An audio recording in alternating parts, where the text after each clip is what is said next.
45வது அதிகாரம் 1-2 வசனங்களை நாம் வாசிக்க கேட்போம்.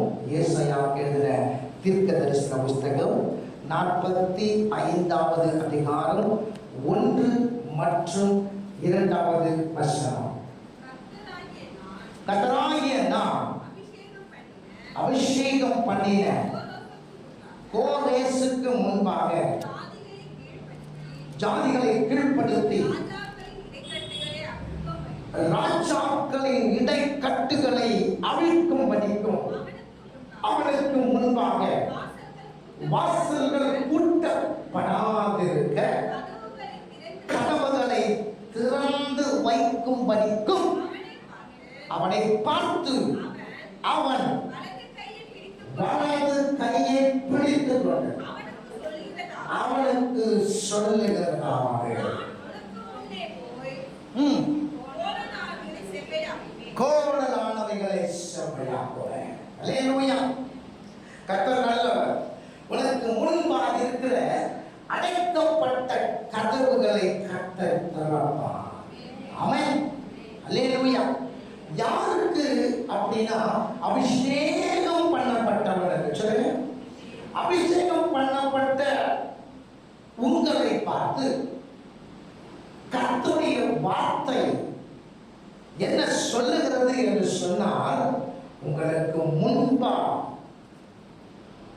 அடைக்கப்பட்டிருக்கிற கதவை கர்த்தர் திறப்பார். அல்லேலூயா, அல்லேலூயா. கர்த்தர் நல்லவர். ஆமென். ஒவ்வொருவருக்கும் ஒவ்வொரு விதத்துல கதவு அடைக்கப்பட்டிருக்கிறது. ஒவ்வொருவருக்கும் ஒவ்வொரு விதத்துல கதவுகள் என்ன பண்ணப்பட்டிருக்குது, அடைக்கப்பட்டிருக்கிறது. ஆனால் அந்த கதவுகள் எல்லாவற்றையும் கர்த்தர் திறக்க வல்லமை உள்ள தேவனாக இருக்கிறார். நாம எத்தனை பேர் விசுவாசிக்கிறீங்க? அல்லேலூயா. இந்த சிறையிருப்பு என்பது ஒவ்வொருவருக்கும் ஒவ்வொரு விதம். ஒருத்தரை கேட்டால் ஒருத்தருங்க என்ன சொல்லுவாங்க அப்படின்னா, எப்பா என் பிரச்சனை எனக்கு பெருசு, உன்ன மாதிரிலாம் நான் இல்லை. யார் மாதிரிலாம் இல்லை? உன்ன மாதிரிலாம் இல்லை. எனக்கு வந்த பிரச்சனை மாத்திரம் உனக்கு வந்துச்சு அப்படின்னாக்கா நீலாம் தாழ மாட்டேன். என்ன சொல்லுவோம்? நீ என்ன பண்ண மாட்டீங்க? தாழ மாட்டீங்க. அவ்வளோ கஷ்டத்தில் நான் இருக்கிறேன் அப்படின்னு நம்ம சொல்லுவோம். பிரியமானவர்களே, ஒரு ராஜா என்ன செய்தான் தெரியுமா? ஜனங்களை பிடித்து கொண்டு போய் அவர்களுடைய கால் விரலை, கை விரலை, கட்ட விரலை என்ன பண்ணான் அப்படின்னாக்கா கட் பண்ணிட்டு என்ன பண்ணானா, அவன் அடிமைப்படுத்தி வைத்திருந்தானாம். இப்போ அவன் சாப்பிடும் பொழுது என்ன செய்வான், ஒரு அந்த ரொட்டி துண்டுகளையோ மற்ற எந்த காரியங்களையோ அவர்களுக்கு முன்பாக அவன் போடுவானான். போடும்போது பார்த்தீங்க அப்படின்னா என்ன செய்ய முடியாது தெரியுமா? அந்த ரொட்டி துண்டுகளை கூட எடுக்க முடியாது. காரணம் என்ன அப்படின்னா, இந்த கட்டுவரல் இல்லைனாக்கா எதுவும் என்ன பண்ண முடியாது, பிடிச்சு எடுக்க முடியாது. அப்போது நன்றாக புரிந்து கொள்ளுங்க, அந்த உணவை எடுக்கவே முடியாது. ஸ்பூனில் போர்க் இருக்கு இல்லையா, அதில் எடுக்கிற மாதிரி தான் எடுக்கணும். எப்படி எடுக்க முடியும்? கஷ்டம். எழுந்து வர முடியாது. ஏன்? எழுந்து நிற்கணும்னாக்கா கட்டவரல் ரொம்ப முக்கியம். கால் ஊன்றி நிற்பதுக்கு எது முக்கியம்? கட்டவரல் ரொம்ப முக்கியம். அப்படிப்பட்ட கொடுமை உள்ள வாழ்க்கை வாழ்ந்திருக்கிறாங்க ஜனங்கள். அந்த ராஜா யாரு அப்படின்னு பார்த்தாக்கா, நியாயாதிபதி புஸ்தகம் 1ஆம் அதிகாரம் 6 மற்றும் 7 வசனங்களை வாசிக்கும் பொழுது, நியாயாதிபதிகள் புஸ்தகம் 1ஆம் அதிகாரம் 6 மற்றும் 7 வசனங்களை வாசிக்கும் பொழுது,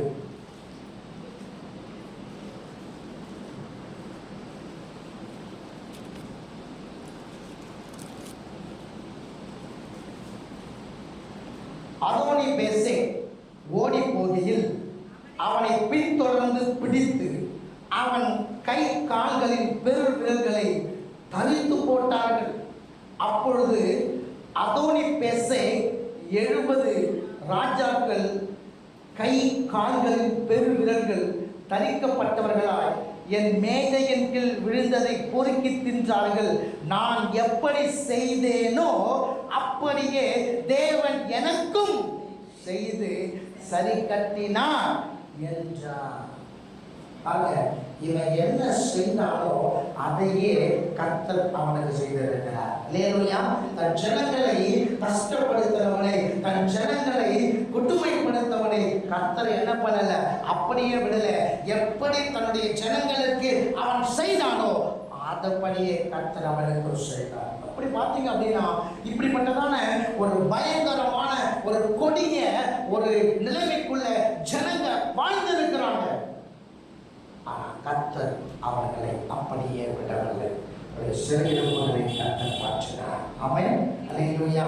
ஸோ நம்முடைய சிறையிருப்பையும் கர்த்தர் மாற்ற வல்லவராக இருக்கிறார். அந்த சிறையிருப்பை கர்த்தர் மாற்ற வேண்டுமானால், உன்னுடைய கதவு திறக்கப்பட வேண்டுமானால், உன்னுடைய அடைக்கப்பட்டிருக்கிற கதவு உனக்கு திறக்கப்பட வேண்டுமானால் நாம் செய்ய வேண்டிய காரியம் ஒன்று இருக்கிறது. அந்த காரியத்தை நாம் செய்யும் பொழுது நிச்சயமாகவே அடைக்கப்பட்டிருக்கிற உங்களுடைய கதவை கர்த்தர் திறக்க வல்லமை உள்ள தேவனாக இருக்கிறார். ஆமென்.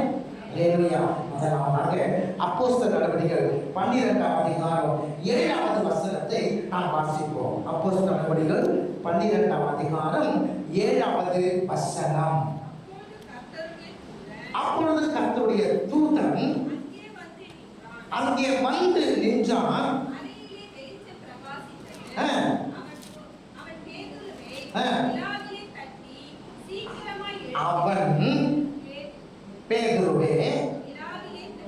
அவன் பேதுருவை விழாவிலே தட்டி சீக்கிரமாய் எழுந்திரு என்று அவனை என்ன பண்ணனா, எழுப்பினான். அல்லேலூயா. கர்த்தர் நல்லவர். தேவ தூதன் சிறைச்சாலையிலே இருக்கிற பேதுருவிடத்தில் கடந்து சென்று அவனுடைய விழாவிலே தட்டி, பேதுருவே எழுந்ததே. அவன் அல்லேலூயா. பேதுரு என்ன பண்ணுவான், எழுந்து. முதலாவது சிறைச்சாலையிலே இருக்கிற பேதுரு, நீ என்ன செய்யணும் தெரியுமா, எழுந்திருக்கணும். சிறையிருப்பில் இருக்கிற பேதுரு, நீ என்ன செய்யணும், எழுந்திருக்கணும். பேதுரு எப்படிப்பட்டவர், அவன் ஆண்டவரை ஏற்றுக்கொண்டவர். பேதுரு யார், அவன் இயேசுனுடைய நாமம் தரிக்கப்பட்டவன். பேதுரு யார், அவன் அபிஷேகம் பண்ணப்பட்டவன். பேதுரு யார், அவன் ஆண்டவருடைய மகனாக மாற்றப்பட்டவன். பேதுரு யார் அப்படி என்றால், இயேசுவுக்காக எல்லாவற்றையும் விட்டு விட்டு வந்தவன். அப்பேற்பட்டவனுடைய வாழ்க்கை இப்பொழுது என்ன ஆயிற்று, ஒரு சிறையிருப்புக்குள்ளே வந்து விட்டது. என்ன ஆயிடுச்சு, ஒரு சிறையிருப்புக்குள்ள வந்துருச்சு இல்லையா. அவன் சொல்லுவோம், பவுல் சொல்றான் அவன் இடத்துல, நான் நிர்பந்தமான மனுஷன், என்னை யார் விடுவிப்பார். ரோமருக்கு எழுதின நிருபம் 7ஆம் அதிகாரம் 24வது வசனத்தை வாசிக்கும் பொழுது, ரோமருக்கு எழுதின நிருபம் 7ஆம் அதிகாரம் 24வது வசனத்தை வாசிக்கும் பொழுது, அங்கே நான் நிர்பந்தமான மனுஷன், யார் என்னை விடுதலையாக்குவார். இல்லையா, கட்டப்பட்டிருக்கேன், சிறையிருப்புக்குள்ள இருக்கிறேன், என்னை யாருக்கு விடுதலையாக்க முடியும்? புரிந்து கொள்ளுங்க. ஆண்டவரை ஏற்றுக்கொண்டு அவருடைய நாமம் தரிக்கப்பட்டு அபிஷேகம் பண்ணப்பட்டு அவருடைய மகனாய் மாற்றப்பட்ட இயேசுவுக்காக எல்லாவற்றையும் விட்டு விட்டு வந்தவன் இப்ப சிறைச்சாலையில் இருக்கிறான்.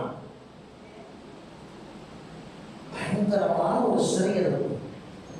இப்ப இந்த சிறையிருப்புல இருக்கிற அவர் என்ன செய்ய வேண்டும், அந்த சிறையிருப்பு மாற அவன் பவுலை போல, அப்போஸ்தலர் நடவடிக்கைகள் 16வது அதிகாரம் 25வது வசனத்தை வாசிக்கும் பொழுது, அப்போஸ்தலர் நடவடிக்கைகள் 16வது அதிகாரம் 25வது வசனத்தை வாசிக்கும் பொழுது அங்கே நடுராத்திரியிலே பவுலும் சீலாவும் ஜெபம் பண்ணி தேவனை என்ன பண்ணாங்களாம்? சோ பவுலுக்கு ஒரு சிறையிருப்பு வந்தது, பவுலுக்கும் ஒரு கட்டப்பட்டிருக்கிற சூழ்நிலை வந்தது. பவுலும் இவரை போல எல்லாவற்றையும் விட்டு தேவனுக்காக எழும்பி வந்தவன் தான். ஆனால் அவன் சிறை இருப்புல இருக்கிற அந்த தருணத்தில் அவன் என்ன செய்யவில்லை? அவன் தூங்கவில்லை. அவன் தேவனை துதித்து ஜெபம் பண்ணி கொண்டிருந்தான். தேவனை துதித்து ஜெபம் பண்ணி கொண்டிருந்தான். ஆனால் பேதுரு என்ன செய்து கொண்டிருக்கிறார்? தூங்கிக் கொண்டிருக்கிறார். பேதுரு என்ன பண்றாரு? தூங்கிக் கொண்டிருக்கிறார். இன்னைக்கு உங்களுடைய சிறையிருப்பு மாறணும் அப்படின்னா ஆண்டவரை ஏற்றுக்கொண்ட நீ, ஆண்டவருடைய நாமம் தணிக்கப்பட்டு இருக்கிற நீ, அவருடைய அபிஷேகத்தை பெற்றுக் கொண்டிருக்கிற நீ, அவருடைய மகனாக மாற்றிக் கொண்டிருக்கிற நீ, இப்போ உன்னுடைய சிறையிருப்பு மாறணும் அப்படின்னா நீ தூங்கக்கூடாது, நீ எழுந்திருக்கணும். என்ன பண்றணும்? ஏற்றிருக்கணும். பிரியமானவர்களே, ஏரோது எப்படியாவது யாக்கோபை சிறை சேதம் பண்ணினது போல பேதுருவையும் சிறை சேதம் பண்ண வேண்டும் என்று அவன் காத்துக் கொண்டிருக்கிறான். சிறையிருப்பில் இருக்கிற பேதுருவை எப்படியாவது விடுதலை பண்ண வேண்டும் என்று சொல்லி ஒரு கூட்டத்தார் அவனுக்காக ஊக்கமாய் ஜெபித்துக் கொண்டிருக்கிறார்கள். 12ஆம் அதிகாரம் 5ஆம் வசனத்தில் நீங்கள் பார்க்கும் பொழுது 7ஆம் வசனத்தில் பார்த்தீங்க அப்படின்னாக்கா, இவனை விடுதலையாக்க வேண்டும் என்று பரலோகம் காத்துக் கொண்டிருக்கிறது. பரலோகம் தூங்கல, சபையும் தூங்கல. சபை அவனுக்காக ஜெபிக்குது. பரலோகம் அவனை எழுப்பும்படியாய் என்ன பண்ணுறது? ஒரு தூதனை அனுப்புது. ஆனா பேதுரு தூங்கிட்டு இருக்கான். விடுதலை வேண்டும் என்கிறவன் தூங்கிக் கொண்டிருக்கிறான். அவனுக்காக சபையார் ஊக்கமாய் ஜெபித்துக் கொண்டிருக்கிறார்கள். அவனை விடுதலையாக்கும்படியாய் பரலோகம் தூங்காம ஒரு தூதரை ஏற்படுத்தாங்க அனுப்புது. ஆனா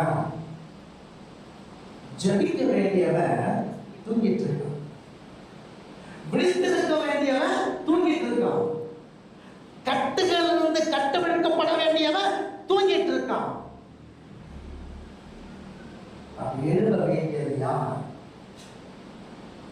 பேதுரு. அல்லேலூயா. ஆமென். என்ன பண்ணணும்? எழுந்து. அப்போ உங்களுடைய கட்டுகளிலிருந்து கட்டவிழ்க்கப்பட வேண்டும் என்று சொன்னால் உங்களுக்காக சபை ஜெபிக்குது, ஒவ்வொரு நாளும் ஜெபிக்குது. உங்களுக்காக பரலோகம் காத்து கொண்டிருக்கிறது, உங்களுடைய சிறையிருப்பிலிருந்து உங்களை விடுவிக்க. ஆனா நீ என்ன செய்து கொண்டிருக்கிறாய்?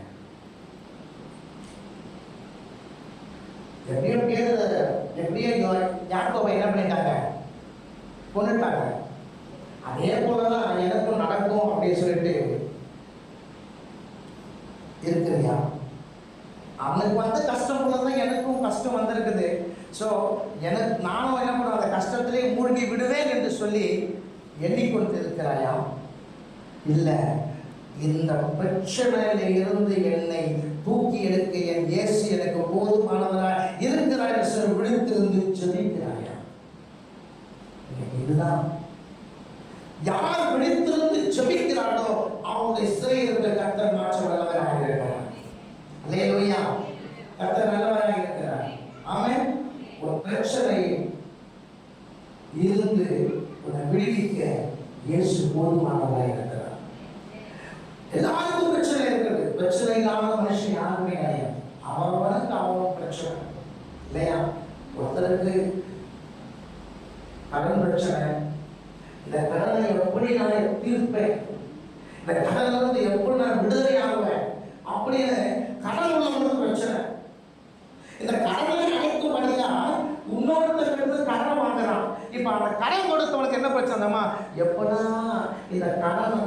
இதற்கான காசை கொடுத்துமே இந்த காசை எப்படியாவது அவகிட்ட எப்போ நான் வாங்கி கொள்ளுவேன், எப்படி நான் வாங்குவேன் அப்படின்னு கடனை கொடுத்தவனுக்கு பிரச்சனை. போராட்டத்தில் இருக்கிறவனுக்கு இந்த போராட்டத்திலிருந்து எப்படி நான் விடுதலை ஆவேன் அப்படின்னு அவனுக்கு பிரச்சனை. யுத்தத்தில் இருக்கிறவனுக்கு எப்போ இந்த யுத்தம் ஓயும் என்று அவனுக்கு பிரச்சனை. பிரச்சனை இல்லாத மனிதர் இல்லை, எல்லாருக்கும் பிரச்சனை இருக்கிறது. ஆனால் அந்த பிரச்சனையிலிருந்து நீ விடுதலை ஆக வேண்டும் என்று சொன்னால் நீ எழுந்திருக்க வேண்டும். யார் எழுச்சிக்கணும்? ராஜாமத்தில் எழுந்து கூப்பிடு. மூச்சித்து கிடக்கிற உன் பிள்ளைகளுக்காக ராஜாமத்தில் எழுந்து கர்த்தரை நோக்கி கூப்பிடு என்று வேதம் சொல்லுகிறது. நீ தூங்கிட்டு இருந்தாக்கா யார் உன்னை விடுதலை ஆக்க முடியும்? எப்படி விடுதலை அடைய முடியும்? முடியாது. சங்கீத புஸ்தகம் 41:8 வாசிக்கும் பொழுது, சங்கீத புஸ்தகம் 41:8 வாசிங்க.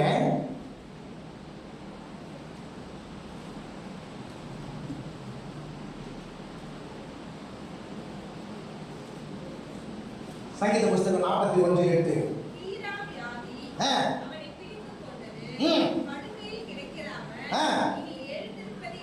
படுக்கையிலே கிடக்கிற அவன் இனி என்ன பண்ண மாட்டானா? இப்படிதான் உலகம் சொல்லும். அந்த பிரச்சனை மாட்டிக்கிட்டாங்க, அந்த சிறையிருப்புல அவன் போயிட்டான், அவனை விடுவிக்க முடியாது, இனி அவனால் என்ன பண்ண முடியாது? எழுந்திருக்க முடியாது என்று சொல்லி நியாயாதிபதிகள் 19ஆம் அதிகாரம் 28ஆம் வசனத்தில் பார்க்கும் பொழுது ஒரு பெண்ணை எழுப்புறாங்க. அந்த பொண்ணு எழுப்பவே இல்லை. அந்த பெண் அப்படியே செத்து கிடக்கிறான். எவ்வளோ எழுப்புறாங்க, தட்டி எழுப்புறாங்க, அவனால எழுப்பவே முடியல, அவன் செத்து போய் கிடக்கிறான். ஆனா சங்கீத புஸ்தகம் 41:10 பார்க்கும் பொழுது, கர்த்தாவே நீ எனக்கு இறங்கி நான் அவர்களுக்கு சரிக்கு சரி கட்ட என்ன பண்ணுங்க, என்ன பண்ணுங்க அப்படி கேட்கணும். அவன் சொல்றான், நான் எழும்ப மாட்டேன்னு சொல்றான். ஆனா நான் எழும்பும்படிக்கு ஆண்டவரே எனக்கு நீங்க என்ன பண்ணுங்க, உதவி செய்யுங்க. அல்லேலூயா. நான் இருளிலே இருந்தாலும் என்னை வெளிச்சத்துக்கு கொண்டு வர என் தேவனாகிய கர்த்தராலே முடியும் என்பதை நீ முதல்ல விசுவாசி. நிச்சயமாய் கர்த்தர் உன்னை எழுந்திருக்க, உன்னை எழும்ப பண்ண, உன்னை எழுந்திருக்கு நிற்க வைக்க என் தேவனாலே கூடும். அல்லேலூயா. ஏதோடைய நினைப்பு இதுதாங்க, யாக்கோபை போல தன்னையும் கொன்று போட்டு விடுவாங்க அப்படின்னு சொல்லுடைய எண்ணம். அல்லேலூயா. ஒரு காரியத்தை நன்றாய் புரிந்து கொள்ளுங்கள். அல்லேலூயா. பரபாஸ் என்ற ஒருத்தர் இருந்தார். அந்த பரபாஸ் யார் தெரியுமா? அவன் தேசத்துக்கும் நாட்டு மக்களுக்கும் ராஜாங்கத்துக்கும் அவன் கேடு விளைவித்துக் கொண்டவன். அவன் பொல்லாதவன், அவன் ஒரு கலகக்காரன். அவனை ஊருக்குள்ளே விட்டால் அவன் என்ன, அவனால மக்களும் தேசமும் பாழாக்கப்படும். அவனை கொண்டு போய் ஒரு சிறைச்சாலையிலே தனியறையிலே போட்டு வைத்தார். அவன் என்ன நினைத்திருப்பான், இனியனுடைய வாழ்க்கை அவ்வளவுதான், இந்த சிறைச்சாலையிலே என்ன பண்ணுவேன், நான் மறித்து விடுவேன் சொல்லி ஒரு ராத்திரி அவன் என்ன பண்ணப்பட்டான், அவன் எழுப்பப்பட்டான். கடகன்னு வர்றாங்க, கட்டுறாங்க, அவனை எழுப்புறாங்க. அவன் கேட்டிருப்பான், என்ன எனக்கு அப்படின்னு சொல்லி, என்ன ஏன் என்ன பண்றீங்க? ஐயோ அவ்வளவுதான், என்ன என்ன பண்றாங்க, கொண்டு போய் என்ன சாகடிக்க போறாங்க அப்படி நினைச்சிருப்பான். ஆனா என்ன சொன்னாங்க தெரியுமா?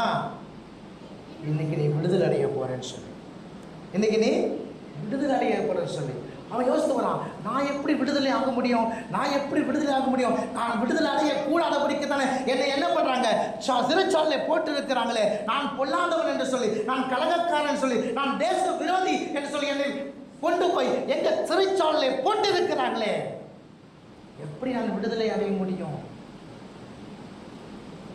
பார்த்தா அவங்க சொல்றாங்க, உனக்காக நீ விடுதலை அடையும்படியாக இயேசு என்னும் ஒருவரை அழைக்கப்படுறாங்க. அல்லேலூயா. பரபாஸ் எங்களுக்கு விடுதலை செய்யும், இயேசுவையோ சிலுவையிலே அறையும். பரபாஸ் விடுதலை அடையும்படியாக இயேசு சிறைக்குள்ளே கடந்து சென்றார். அல்லேலூயா. உன்னையும் என்னையும் விடுதலை படைத்தபடியாக, நீயும் நானும் சிறையிருப்பது வெளியே வந்தபடியாக கர்த்தராகிய இயேசு அடியேன். ஆமென். நிச்சயம் அவர் உங்களை விடுதலை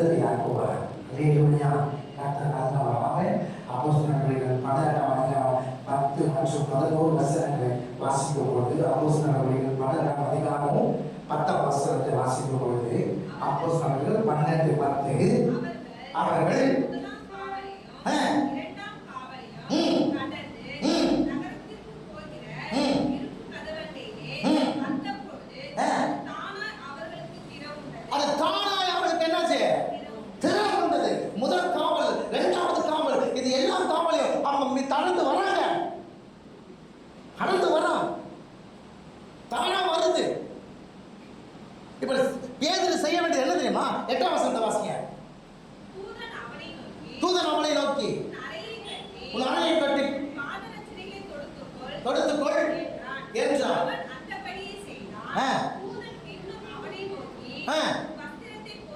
உன் வஸ்திரத்தை போட்டுக்கொண்டு என்ன பண்ணான்? பேதுரு செய்ய வேண்டிய ஒரே வேலை தெரியுமா? அவன் பின்னாடி எழுந்து வெளியே வரணும். ஆமென், அல்லேலூயா. அவன் என்ன பண்ணான்? வெளியே வரணும். இதான் பேதுருடைய வேலை. அப்படி வெளியே வரும்பொழுது அவனுடைய காரியங்கள், அவனுடைய வாழ்க்கை எப்படி இருக்கிறது தெரியுமா? அவன் சிந்தித்து பார்க்கும்போது சங்கீத புஸ்தகம் 126 4வது வசனத்தை வாசிக்கும் பொழுது, சங்கீத புஸ்தகம் 126 4வது வசனத்தை வாசிக்கும் போது, தெற்கத்தி வெள்ளங்களை வாசிங்க. சங்கீத புஸ்தகம் 120 கர்த்தாவே, தெற்கத்தி வெள்ளங்களை திருப்புவது போல எங்கள் சிறையிருப்பை திருப்பும். வாசிங்க. முதலாம் வசனத்தை வாசிங்க. 1 சீயோனின் சிறையிருப்பை கர்த்தர் திருப்பும் போது அது எப்படி இருக்கும்? சொப்பனம் காண்பது போல இருக்குமா? எப்படி இருக்கும்? அப்படி தாங்க பேதுருக்கு இருந்துச்சு. அவன் சிறையிருப்புக்குள்ள இருந்தான். அந்த சிறையிருப்புக்குள்ள இருந்த அவனை கர்த்தர் என்ன பண்ணாரு? தூதனை அனுப்பி அவனை வெளியே கொண்டு வரும்போது அவனுக்கு எப்படி இருந்ததா? சொப்பனம் காண்பது போல இருந்துச்சு. எப்படி இருந்துச்சு சொப்பனம்? அதே போலதான் உங்களுடைய வாழ்க்கையில கர்த்தர் கிரியை செய்ய வல்லவராக இருக்கிறார். உங்களுடைய சிறையிருப்பை கர்த்தர் திறக்க வல்லவராக இருக்கிறார். உன் அடைக்கப்பட்டிருக்கிற கதவை கர்த்தர் திறக்க வல்லமை உள்ள தேவனாக இருக்கிறார். நீ என்ன செய்ய வேண்டும்? தூங்குகிற நீ இருக்கணும். என்ன பண்ணும்? நீ தூங்கிட்டே இருந்த அப்படின்னாக்கா கர்த்தர் கிரியை செய்ய முடியாது. அவருக்கு தெரியாதா என் பிரச்சனை என்னன்னு? தெரியாதா? நான் எப்போதும் அப்படிதான் நினைச்சிட்டு இருக்கேன். நினைக்கிறது இல்லை. நீ முழங்கால் படியிட்டு உன் 2 கரங்களை விரித்து நீ என்ன செய்ய வேண்டும்? பரலோகத்தை நோக்கி பார்க்க வேண்டும். அல்லேலூயா. கர்த்தருடைய வார்த்தை சொல்கிறது, அவருடைய முகத்தை தேடினவர்கள் ஒருபோதும் வெட்கப்பட்டு போனார்கள். ஆமென். கர்த்தருடைய முகத்தை தேடினவர்கள் ஒருபோதும் என்ன பண்ணதில்லை? வெட்கப்பட்டு போனதில்லை. அவருடைய முகங்கள் பிரகாசம் அடைந்திருக்கிறது. நீ தூங்கிட்டே இருந்த அப்படின்னா உன் கதவு திறக்கப்படாது. பேதுரு என்ன பண்ணிட்டான்? தூங்கிட்டு இருக்கான். அவனுக்காக சபை ஜெபிக்குது. அவனுக்காக பரலோகம் விழித்திருந்து ஒரு தூதனை அனுப்புது விடுதலை ஆக்க சொல்ல. ஆனா அவன் என்ன பண்ண முடியாது? அவனை எழுந்து என்ன பண்ணும்?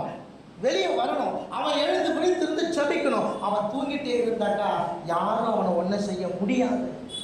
இன்னைக்கு அப்படிதான் குளோரோஃபார்ம் கொடுத்து கர்த்தர் அவனை தூங்க வச்சிருவாரு.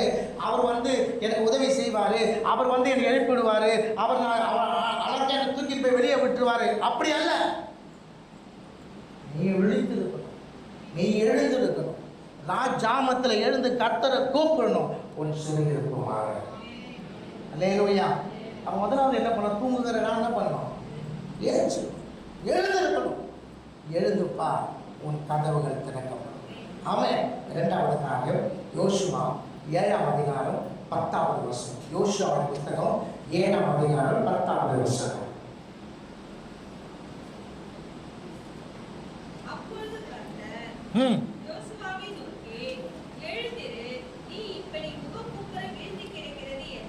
இப்போ கர்த்தர் சொன்னாரு யோசுவாவை பார்த்து, எழுந்திரு யோசுவாவே, எழுந்திரு.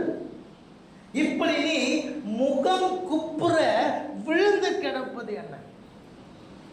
யோசுவா பார்த்து என்ன சொல்ற? அதான் புரிந்து கொள்ளுங்க. யோசுவா கொடுத்த வாக்குத்தத்தம் என்ன? யோசுவா கொடுத்த வாக்குத்தத்தம் என்ன? யோசுவா 1ஆம் அதிகாரம் 5வது வசனம் வாசிங்க.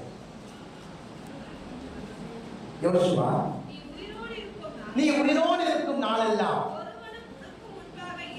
ஒருவனும் உனக்கு முன்பாக எதிர்த்து, நீ உயிரோடு இருக்கும் நாளெல்லாம் ஒருவனும் உனக்கு முன்பாக எதிர்த்து நிற்பதில்லை. இப்போ என்ன ஆச்சு தெரியுமா? அவங்க முகம் குப்புற விழுந்துட்டாங்க, அடிக்கப்பட்டாங்க, ஓட ஓட விரட்டப்பட்டாங்க. ஆண்டவருடைய வாக்குத்தத்தம் என்ன? உயிரோடு இருக்கும் நாளெல்லாம் உனக்கு முன்பாக யாரும் எதிர்த்து நிற்க மாட்டான். இன்னைக்கு எதிர்த்து நின்றுட்டானே. இன்னைக்கு வெட்கப்பட்டு யோசுவா முகம் குப்புற விழுந்து கிடக்கிறான். ஆண்டவர் அவனை எழுப்புறாரு. யோசுவா எழுந்துரு. முதல்ல பேதுரு, நீ எழுந்துரு. உன் சிறையிருப்பும் ஆண்டவர் நீ எழுந்திருக்கணும்.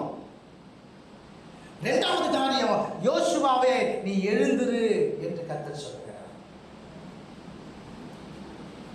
இது தூங்க வேண்டிய நேரமோ, இது துக்கப்பட வேண்டிய நேரமோ அல்ல.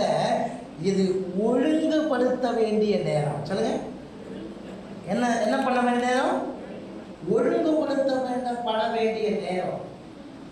13 வசனத்தை வாசிங்க. யோசுவா 7:13 வசனத்தை வாசிங்க. எழுந்திரு. மறுபடியும் கர்த்தர் பேசுறாரு. யோசுவாவே நீ எழுந்திரு, ஜனங்களை பரிசுத்தப்படுத்து. சொல்ல வேண்டியது என்னவென்றால், நாளைய தினத்துல உங்களை பரிசுத்தம் பண்ணி கொள்ளுங்கள். இஸ்ரவேலரே, சாபத்தீடானது என்ன வந்துச்சா? என்ன வந்துச்சு? சாபம் உள்ள வந்துருச்சு. நீ அழுதுட்டு இருக்க, நீ முகம் குப்புற விழுந்து அழுதுட்டு இருக்க, நீ துக்கித்துக் கொண்டு இருக்கிற. இது துக்கப்பட வேண்டிய நேரம் அல்ல, இப்ப ஒழுங்குபடுத்தப்பட வேண்டிய நேரம். என்ன? ஜனங்களை பரிசுத்தப்படுத்து. என்ன ஆச்சுன்னா, சாபத்தீடானது உள்ள வந்துருச்சு. கதவு அடைக்கப்பட்டு இருக்கிறதுனா, நீ ஒரு சிறையிருப்புக்குள்ள போயிட்ட அப்படின்னா, உனக்கு கர்த்தர் வாக்கு பண்ணியிருக்கிறார். அந்த வாக்கு தத்துவத்துக்கு விரோதமா ஒரு காரியம் உனக்கு வாழ்க்கையில வந்திருக்குது அப்படின்னா, இப்போ அழுது கொண்டிருக்கிற நேரம் அல்ல, துக்கித்து கொண்டிருக்கிற நேரம் அல்ல, முகம் குப்புற விழுந்து கொடுக்கிற நேரம் அல்ல. இப்போ எழுந்து உன்னை நீயே சரி செய்ய வேண்டிய நேரம். உனக்குள்ள, உன் குடும்பத்துக்குள்ள எது வந்திருக்கு? ஆண்டவர் சொன்னாரு, எரிகோ பட்டணம் அங்கே உடைக்கப்படும் பொழுது அந்த இடத்துல இருக்கிற பொருள்கள் எல்லாம் ஆசரிப்பு கூடாரத்துக்கு வர வேண்டும் அப்படின்னு கர்த்தர் சொன்னார். ஏன்னா அது தீட்டானது எதுவுமே என்ன பண்ணக்கூடாது, எடுத்துக்கொள்ளக்கூடாது சொன்னார். ஆனா அங்க ஒரு ஆகான் இருந்தான். அவன் என்ன பண்ண தெரியுமா? அங்க இருக்கிற பொருளை எடுத்து கொண்டு போய் புதைச்சு வச்சான் தன்னுடைய வீட்டுல. அது நிமித்தம் என்ன அர்த்தமா, அந்த இஸ்ரவேலுக்குள்ள சாபம் உள்ள வந்துருச்சு. விசேஷித்தவர்கள் அடிக்கப்பட்டார்கள். 6ஆம் அதிகாரத்துல ஒரு பெரிய ஆர்ப்பரிப்பு இருந்தது. 7ஆம் அதிகாரத்துல என்னாச்சு அப்படின்னா, எல்லாரும் வெட்கப்பட்டு போகும்படியா அங்க ஒரு சம்பவம் நடந்ததுக்கு காரணம் என்ன? அங்க சாபத்தீடானது உள்ள வந்துருச்சு. எது சாபம்? உபாகமம் புஸ்தகம் 11ஆம் அதிகாரம் 28வது வசனத்தில் பார்க்கும்போது, அந்நிய தேவர்களை பின்பற்றுவது சாபம். 1 சாமுவேல் 3ஆம் அதிகாரம் 13ஆம் வசனத்தை பார்க்கும்போது, காணிக்கையை உதைப்பது பாவம். நீதிமொழிகள் 3ஆம் அதிகாரம் 33ஆம் வசனத்தை பார்க்கும்போது, துன்மார்க்கனுடைய வீட்டிலே சாபம் தாக்கும் என்று சொல்லப்பட்டிருக்கிறது. நீதிமொழிகள் 28ஆம் அதிகாரம் 27ஆம் வசனத்தை பார்க்கும்போது, ஏழைகளுக்கு உன் கண்களை விளக்கினால் அது சாபம் வரும் சொல்லப்பட்டிருக்கிறது. 2 பேதுரு 2ஆம் அதிகாரம் 14ஆம் வசனத்தை பார்க்கும்போது, பொருளாசையினால் நீ பழகினால் நீ எங்க போவ? சாபத்துக்குள்ள போவ அப்படின்னு சொல்லப்பட்டிருக்கிறது. நமக்குள்ள என்ன சாபம் உள்ளே வந்திருக்கிறது? உனக்குள்ள என்ன சாபம் உள்ளே வந்திருக்கிறது? உனக்கு வாக்கு பண்ணியிருக்கிறார். அந்த வாக்கு தத்துவத்துக்கு விரோதமாக உன் வாழ்க்கை அப்படியே ஆப்போசிட்டாக எதிர்மறையாக போய்கொண்டிருக்குமானால் ஒரு நிமிஷம் எழுந்து நின்று நீ என்ன பண்ற? உன்னை ஒழுங்குபடுத்த வேண்டும், உன்னை சரி செய்ய வேண்டும். என்ன நடந்திருக்கு? ஏன் இப்படி நடக்குது? எதனால? கர்த்தர் வாக்கு பண்ணாரே, அந்த வாக்கு தத்துவம் என்ன ஆயிடுச்சு? கொஞ்சம் உன்னை நீ என்ன பண்ணமா சரி பண்ணணும். நீ சரி செய்யாம அப்படியே உட்காந்து அழுதுகிட்டு இருக்கிறதுக்கு பிரயோஜனம் இல்லை. துக்கமா இருக்கிறதுக்கு பிரயோஜனம் இல்லை. துக்க முகமா இருக்கிறதுக்கு எந்த பிரயோஜனமும் இல்லை. உட்காந்து எழுந்து உட்காந்து என்ன பண்ணும்? எதனால இது வந்துச்சு, ஏன் இது வந்துச்சு, உன்னை நீ சரி பண்ண. அதுதான் ரெண்டாவது காரணம். அப்படி சரி செய்யல அப்படின்னா உன் வாழ்க்கை சிறையிருப்புக்குள்ளாதான் இருக்கும். அடைக்கப்பட்டிருக்கிற கதவு திறக்காது. யோபு சொல்றான், யோபு 6ஆம் அதிகாரம் 24ஆம் வசனம். யோபு புத்தகம் 6ஆம் அதிகாரம் 24ஆம் வசனம். யோபு 6ஆம் அதிகாரம் 24ஆம் வசனம் வாசிங்க. யோபு கேட்கிறான், யோபு நான் எதிலே தவறினேன் என்று எனக்கு தெரியப்படுத்தும் என்று சொல்லி கேட்கிறான். யோபு புத்தகம் 13ஆம் அதிகாரம் 23ஆம் வசனத்தை பார்க்கும்போது அவன் சொல்றான், எனக்கு நான் எதிலே தவறினேன் என்பதை எனக்கு உணர்த்தும் என்று அவன் கேட்கிறான். இன்னைக்கு நம்ம அப்படி கேட்கிறோமா? நம்ம அப்படி கேட்கிறோமா? ஆண்டவரே நான் எதில தவறினேன் எனக்கு சொல்லுங்கப்பா, நான் எதுல தவறு இருக்குன்னு சொல்லி எனக்கு உணர்த்துங்கப்பா அப்படி நம்ம கேட்குறோமா? அப்படி கேட்கல. என்ன பண்றோம்? நான் நல்லா தான் ஜெபம் பண்றேன், நான் நல்லா தான் ஒழுங்கா தான் இருக்கிறேன், நான் ஒழுங்கா தான் சர்ச்சுக்கு போறேன், ஆனா எனக்கு மட்டும் ஏன் ஆண்டவர் இவ்வளவு கஷ்டத்தை கொடுக்குறாருன்னு தெரியல. இதைத்தான் சொல்றோம். ஆனா ஏன் கஷ்டம் வந்துச்சு, எதனால இந்த கஷ்டம் வந்துச்சு அப்படின்றத என்ன பண்ணுமா? நம்ம எழுந்து உட்கார்ந்து தேவ சமூகத்துல நம்மை நாமே சரி செய்யப்படியா உட்காரணும். முதல்ல சிறையிருப்பு மாறணும். அப்படின்னா கதவை திறக்கப்படணும். எழுந்திருந்து விழித்திருந்து ஜெபிக்கணும். ஏற்கனவே ஒருத்தனுக்கு ஆயிடுச்சு, அதனால எனக்கும் அப்படித்தான் ஆகும் நினைச்சிட்டு இருக்காத. உனக்காக சபை ஜெபித்துக் கொண்டிருக்கிறது, உனக்காக பரலோகம் விழித்துக் கொண்டிருக்கிறது. எழுந்திருக்க வேண்டிய விழித்திருக்க வேண்டிய நீ தூங்கிட்டு இருந்தா எப்படி கதவு திறக்கும்? இரண்டாவது, ஒரு சம்பவம் நடந்து விட்டது என்று சொல்லி துக்கித்துக் கொண்டு இருக்காம, முகம் குப்புற விழுந்து கிடக்காம எழுந்து நின்று எதனால இது சம்பவித்தது என்று உன்னை நீ என்ன பண்ண ஆராய்ந்து பார்க்க வேண்டும். ஆண்டவர் யோசுவா எழுந்து, சாபத்தீடானது உள்ள வந்துருச்சு, உட்கார்ந்து அழுகிறத நிறுத்து, துக்கித்துக் கொண்டதை நிறுத்து, முகம் குப்புற விழுந்து கிடக்கிறத நிறுத்து. ஐயோ எனக்கு அவமானம் ஆயிடுச்சு, கர்த்தர் எனக்கு வாக்கு பண்ணினாரு, ஒருவனும் உயிரோடு இருக்கும் நாள் வரைக்கும் யாரும் எனக்கு முன்னாடி நிற்க மாட்டேன் என்று கர்த்தர் வாக்கு பண்ணாரு. இன்னைக்கு அப்படியே நேர் எதிர்மறை ஆயிடுச்சு.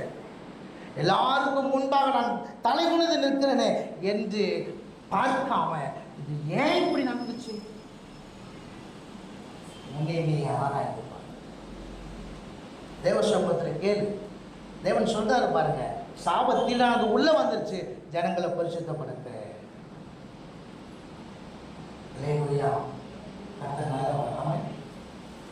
அந்த சாபத்தீடானதுனாலதான் இன்னைக்கு பிரச்சனையே வந்துச்சு. இயேசுவை மலை மேல நிற்க வச்சு தள்ளிவிட பார்த்தாங்க. இயேசு அந்த மரணத்தை ஏற்கவில்லை, அங்கிருந்து கடந்து போனார். சில நேரத்தில் அவரை கல்லெறிஞ்சு கொன்று சாகடிக்க பார்த்தாங்க. அந்த மரணத்தையும் இயேசு ஏற்றுக்கொள்ளவில்லை. அவர் எந்த மரணத்தை ஏற்றுக்கொண்டார்? கலாத்தியர் 3ஆம் அதிகாரம் 13ஆம் வசனத்தை வாசிக்கும் பொழுது, கலாத்தியர் 3ஆம் அதிகாரம் 16வது வசனத்தை வாசிக்கும் பொழுது 13, கலாத்தியர் 3ஆம் அதிகாரம் 13, மரத்திலே தூக்கப்பட்ட எவனும் சபிக்கப்பட்டவன் என்று எழுதியிருக்கிறபடி கிறிஸ்து உனக்காக எனக்காக என்ன சாபமாகி போதும் சிஸ்டர். எந்த மரணத்தை கர்த்தர் ஏற்றுக்கொண்டது? சிலுவையின் மரணத்தை. ஏன் தெரியுமா? உன்னுடைய என்னுடைய சாபத்தை நீக்கும்படியாக. ஆமென். சாபம் உள்ள வந்ததுனால தாங்க நாம சிறையிருப்புக்குள்ளே இருக்கிறோம். சாபம் உள்ள வந்ததுனால தாங்க நம்முடைய பொறுப்பு நம்முடைய வாக்கு தத்துவம் நமக்கு நிறைவேறாம இருக்கிறது. அந்த சாபம் உள்ள வந்ததுனால தான் கர்த்தருக்கும் நமக்கும் உள்ள தொடர்பு துண்டிக்கப்பட்டிருக்கிறார். தான் ஆசீர்வாதத்தினால திறவுகோல் உனக்குள்ள வரமாட்டேங்கிறது. இப்போ எழும்பி நின்று உட்கார்ந்து அனலைஸ் பண்ண வேண்டியது என்ன, ஏன், எதனால இப்படி இருக்குது என்று நீ எழுந்திருச்சு உன்னை நீ சரிபடுத்தி பார்ப்பு என்று சொன்னான், ஒழுங்குபடுத்தி பார்ப்பு என்று சொன்னான். அதற்கான காரணம் என்ன என்பதை குறித்து உனக்கு ஆவியானவர் சொல்லுவார். அதை பாருங்க, அதிலிருந்து விடுதலை அடைய. ஆமென். அல்லேலூயா. முதலாவது நீ விழித்திருக்க வேண்டும். இரண்டாவது நீ ஒழுங்குபடுத்த வேண்டும். அதற்காக நீ எழுந்திருக்க வேண்டும். மூன்றாவது வாசிங்க மார்க்கு 5ஆம் அதிகாரம் 41ஆம் வசனம். மார்க்கு எழுதின சுவிசேஷம் 5ஆம் அதிகாரம் 43ஆம் வசனம். மார்க்கு 5:41.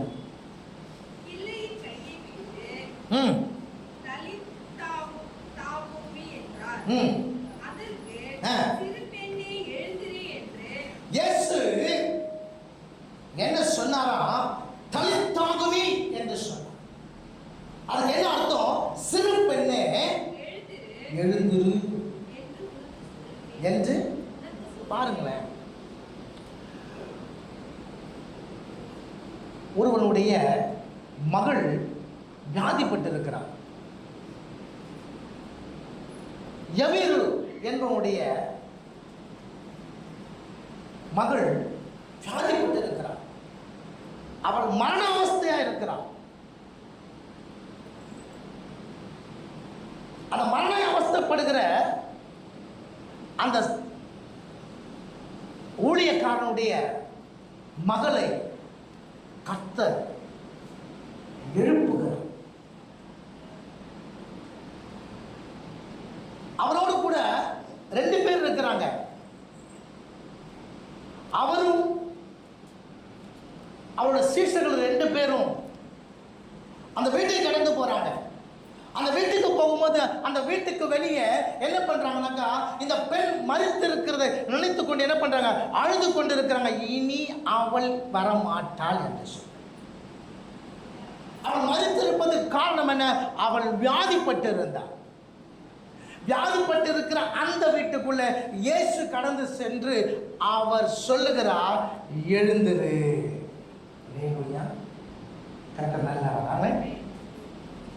எழுந்திருன்னு சொல்லும் பொழுது அவன் என்ன செய்தானா, எழுந்திருக்கிறான். அரித்தாகுமி அப்படின்னா சிறு பெண்ணே எழுந்திரு. 38 வருஷமா வியாதி ஆகியிருந்த ஒரு மனுஷனுடைய வாழ்க்கையில கர்த்தர் கடந்து போகிறார். நீ எழுந்து உன் படுக்கையை எடுத்துக்கொண்டு நட. அல்லேலூயா. கர்த்தர் நல்லவர். எழுந்து உன் படுக்கையை எடுத்துக்கொண்டு என்ன பண்ண, நட என்று சொல்றார். உடனே அவனுடைய படுக்கையை எடுத்துக்கொண்டு நடந்தான். மூன்றாவது, நீ எழுந்திருக்க வேண்டியது என்னதெல்லாம், நீ சாகும்படியாய் அல்ல, உன்னை விடுதலையாகத்தான் இயேசு வந்தார். உன் வியாதியிலிருந்து நீ எழுந்து. ஆமென். அல்லேலூயா. கர்த்தர் நல்லவர். உன் பலவீனம் எப்படிப்பட்டதாக இருக்கலாம், உன்னுடைய வியாதி எப்படிப்பட்டதாக இருக்கலாம், ஆனால் இதிலேயே நீ மரித்து விடுவதற்காக இயேசு உன்னை அழைக்கவில்லை. இயேசு உன்னிடத்தில் வரவில்லை. உன் வியாதியிலிருந்து உன்னை விடுதலையாக்கத்தான் இயேசு உனக்குள்ள வந்தார். ஆமென். அல்லேலூயா. இல்லையா? எத்தனையோ கேன்சர் கட்டிகளை கர்த்தர் சுகமாக்குறார். இன்னைக்கு எத்தனையோ வாதைகளிலிருந்து கர்த்தர் சுகமாக்குறார். இன்னைக்கு எத்தனையோ நோய்களிலிருந்து விடுதலை ஆக முடியாதவர்களை கர்த்தர் விடுதலை ஆக்கி கொண்டிருக்கிறார். அவர் உன்னுடைய வியாதியிலிருந்து உன்னை விடுதலையாக வல்லவராக இருக்கிறார். ஆமென். சும்மா வியாதியிலிருந்து விடுதலை தருகிறவர், அவர் நல்லவர் என்று பாடல் பாடுவதற்கு மாத்திரமல்ல, மெய்யாகவே உன் வியாதியிலிருந்து உன்னை விடுதலையாக்க இயேசு உனக்கு போதுமானவராக இருக்கிறார். ஆமென். அல்லேலூயா. கடந்த மாதங்களுக்கு முன்பதாக என் மகனுக்காக நீங்கள் எல்லாரும் ஜெபித்தீர்கள். ஆமென். அல்லேலூயா. ஆமென். சபை என்ன பண்ணுங்க, ஜெபம் பண்ணுங்க. ஜெபம் பண்ணும்போது டாக்டர் என்ன சொன்னார், எங்கே அந்த சதை வளர்ந்த இடம் காணவில்லை என்று சொல்லி. அல்லேலூயா. கர்த்தர் நல்லவர். அந்த தேவன் இன்றும் ஜீவனோடு கூட இருக்கிறார். அவர் நிச்சயமாக வாழ்க்கையில் விடுதலையாக வியாதி நீங்கி நீ சுகமாக இரு. இதுதான் கர்த்தருடைய வார்த்தை. உன் வியாதி நீங்கி சுகமாக இரு. உன் பருத்தை எடுத்துக்கொண்டு நட, சிறு பெண்ணே எழுது. இதாங்க கர்த்தருடைய வார்த்தை. அடைக்கப்பட்டிருக்கிற கதவை திறக்க கர்த்தர் இன்று வந்திருக்கிறார். ஆமென். தூங்குகிற நீ எழுச்சிருக்கணும். தூங்குற என்ன பண்ணும், எழுச்சிருக்கணும். என்ன பிரச்சனையோ அது எதனால் வந்தது அப்படின்ற முன்ன ஒழுங்குபடுத்தணும். மூன்றாவது, அந்த இடத்துல இருக்காம எழுந்து நட. நிச்சயமாய் கர்த்தர் உன்னை விடுதலையாக்க வல்லவராக இருக்கிறார். அல்லேலூயா. அல்லேலூயா. கர்த்தர் நல்லவராக இருக்கிறார். ஆமென். கர்த்தர் நிச்சயமாகவே எப்படிப்பட்ட தேவனாக இருக்கிறார் அப்படின்னா, நீங்கள் லூக்கா சுவிசேஷம் 7ஆம் அதிகாரம் 14ஆம் வசனத்தில் வாசிக்கும் பொழுது, அங்கே ஒருவனை பாடைகளை வைத்துக்கொண்டு என்ன பண்ணுறாங்க, வந்து கொண்டு இருக்கிறாங்க. நாயின் ஒரு விதவையுடைய மகன், அவனுடைய ஒரே ஒரு மகன் இறந்து விட்டான். இப்போ அவனை பாடையில் வச்சு தூக்கிட்டு வராங்க. இயேசு அங்கே கடந்து சென்று அந்த பாடையை தொட்டு மரித்திருக்கிற அவனை உயிரோடு கூட கட்டியிருக்கிறார். மரித்திருந்த அவன் என்ன பண்ணான், உயிரோடு எழுப்புறான். பாடையை தொட்டு மரித்திருந்த அவனை உயிரோடு எழுப்புறான். அதே ஆண்டவர் இன்னைக்கு உன் வாழ்க்கையில் மரித்திருக்கிற காரியத்தை உயிரோடு எழுப்ப வல்லவரான தேவனாக இருக்கிறார். அல்லேலூயா. அல்லேலூயா. அது சிறியப்பாக இருந்தாலும் சரி, அது தோல்வியாக இருந்தாலும் சரி, அது வியாதியாக இருந்தாலும் சரி, எந்த காரியத்திலே நீ சிக்கி இருக்கிறாயோ அந்த காரியத்தோடு இருந்து உன்னை விடுதலையாக இயேசு உனக்கு போதுமானவராக இருக்கிறார். ஆமென். அல்லேலூயா. அதனால நான் எழுந்திருக்கணும். சொல்லுங்க, நான் என்ன பண்ணணும், எனக்கு முன்னாடி ஒருத்தனுக்கு இப்படி நடந்துச்சு, அதனால எனக்கும் அப்படிதான் நடக்கணும். நீ உட்கார்ந்துருக்காத, நீ எழுந்துரு. கர்த்தர் உன்னை விடுதலையாக்குவார். ஆமென். எனக்கு முன்னாடி ஒருத்தர் தோத்துட்டான், அதனால எனக்கும் அப்படிதான் இருக்குது அப்படின்னு இருக்காத. கர்த்தர் உன்னை விடுதலையாக்க வல்லவராக இருக்கிறார். ஏன் இந்த தோல்வி என்று எழுந்து என்று உன்னை நீங்க ஒழுங்குபடுத்த, நிச்சயமாய் கர்த்தர் உன்னை விடுதலையாக்க வல்லவராக இருக்கிறார். அல்லேலூயா. எனக்கு முன்னாடி ஒருத்தவங்க வியாதிப்பட்டாங்க, அவங்க மதித்தாங்க, இப்படிப்பட்ட பிரச்சனை அவனுக்கு வந்துச்சு, அதனால நானும் அப்படிதான். இல்லை, உன் வியாதியிலிருந்து உன்னை விடுதலையாக்க இயேசு வல்லவராக இருக்கிறார். ஆமென். அல்லேலூயா. விசுவாசி. கர்த்தருடைய மகிமை உன்னிலே இருக்கும். ஆமென்.